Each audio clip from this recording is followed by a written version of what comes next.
Lunes 8 de mayo de 2023. Como todos los lunes, platico sobre cuáles fueron las noticias que más impactaron, interesaron, atrajeron la atención de los mexicanos, que no por fuerza son noticias de México, pero noticias que atrajeron la atención de mexicanos. La más importante, y creo que es con toda razón, dado que venimos de una historia muy complicada, que es la pandemia de COVID, es que en la semana, desde el jueves nos avisaron y el viernes oficialmente, la Organización Mundial de la Salud declara terminada la pandemia, ¿no? O sea, automáticamente termina la pandemia, entonces se van a quitar restricciones, las pocas que quedaban para viajes, ya se puede andar sin cubrebocas en los aviones. Estados Unidos todavía pedía vacunación, ya no pide vacunación a partir de estos días. Es decir, la OMS después de mucho tiempo declaró, hace 3 años la pandemia, declara final de la pandemia. Era normal, ya las actividades están normales. Nomás hay que aclarar, no acaba la enfermedad, no acaba la posibilidad de contagios. Sigue siendo una enfermedad complicada, grave, pero hay vacunas, hay protocolos, hay tratamientos y entonces ahora no es mortal por definición. Solamente hay que acordarnos cómo estábamos en México en mayo de 2020, sin vacunas, hospitales llenos, sin oxígeno, quedándonos en casa. Era otra situación. Hoy por lo menos la pandemia desapareció, no el contagio, no la enfermedad, no la necesidad de cuidarnos, la necesidad de alimentarnos bien e incluso de vacunarnos, ¿no? Entonces, no perdamos de vista eso, solamente que ya los viajes y las actividades regresan a la normalidad en todo el mundo. Ya un poco con esa noticia ya establecida, un poco más en el ámbito local. La semana pasada inició con noticias de violencia y de bloqueos en Tamaulipas. Sí fue continua, domingo, lunes, martes, miércoles, seguían apareciendo esos bloqueos. La Guardia Nacional iba, el Ejército iba, el presidente decía que no escandalicemos, que pero había que reportar porque estaba ocurriendo, la filmación de los ciudadanos era que estaban graves en muchas ciudades, no fue centrado en un lugar, era todo el estado. Destacó que el primer día, el lunes, gobernador de Tamaulipas dice, no, no pasa nada, ¿no? Y ese día que dice no pasa nada, bajan a unos niños de un camión escolar los que lo necesitaban para el bloqueo. Bueno, díganle no pasa nada a los papás de esos niños para ver lo que les dicen. Y después, a media semana, escándalos, ciertos o no, hay que decirlo, cierto o no, pero 3 días seguidos de escándalos alrededor de los hijos del presidente, que si los contratos de sus amigos para el aeropuerto, el presidente sale y dice, no pasa nada, sí son amigos, pero ¿y qué? Otro día, que si corre a unos reporteros de su casa en Coyoacán, porque estaban averiguando de quién era la casa, y luego se supo que la casa era de un funcionario de la jornada que ha recibido mucho dinero del gobierno, bueno, no más de este gobierno, de todos los gobiernos anteriores también, pero que un funcionario de ahí era el dueño de la casa que rentaba. Ahí tampoco hay delito, por cierto. Pero también se generó un escándalo por la forma en que los corrió. Lárgase, váyanse, voy a llamar a la policía.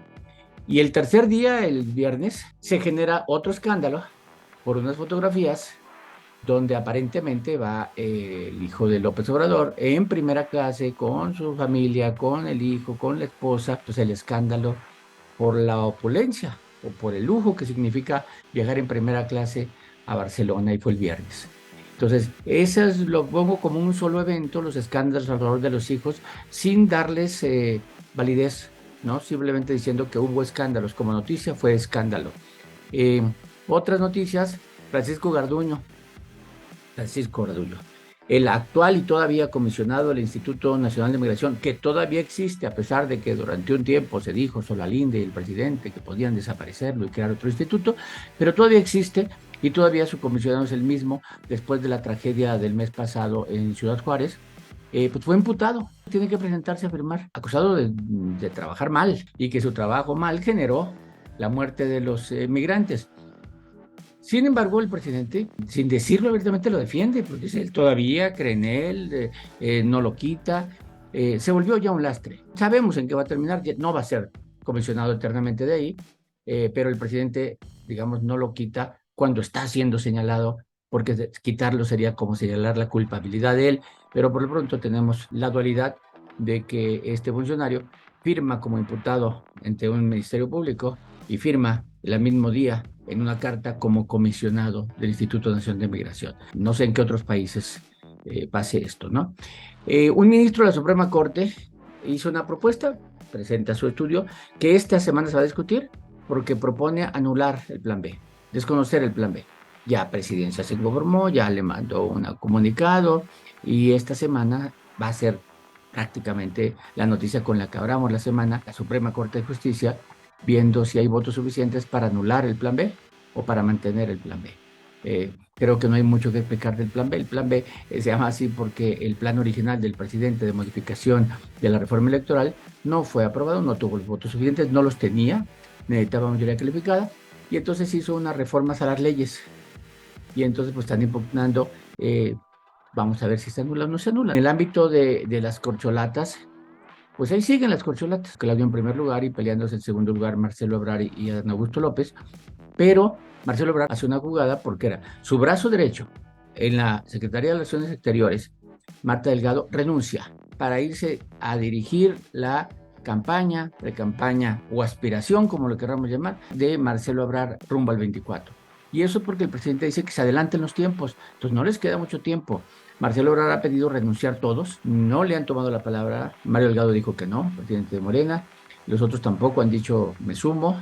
Así que él da el primer paso y manda a su brazo derecho a que renuncie a una subsecretaría buscando ya empujar que todos renuncien. Eh, También hubo un escandalito que resultó falso sobre que si se había incendiado la refinería que México había comprado en Houston. Fue falso. Sí hubo un incendio, pero no fue en la refinería de México, sino en una de Shell, a un ladito, ¿no? Pero se generan escándalos ahí. Estas fueron las noticias.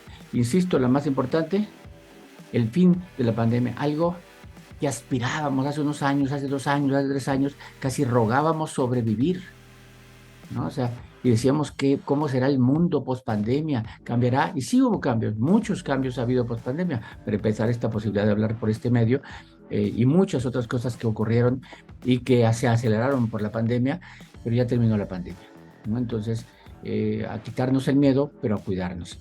Gracias, Roy Campos, con las noticias más importantes de esta primer semana de mayo que acaba de terminar, ayer domingo 7.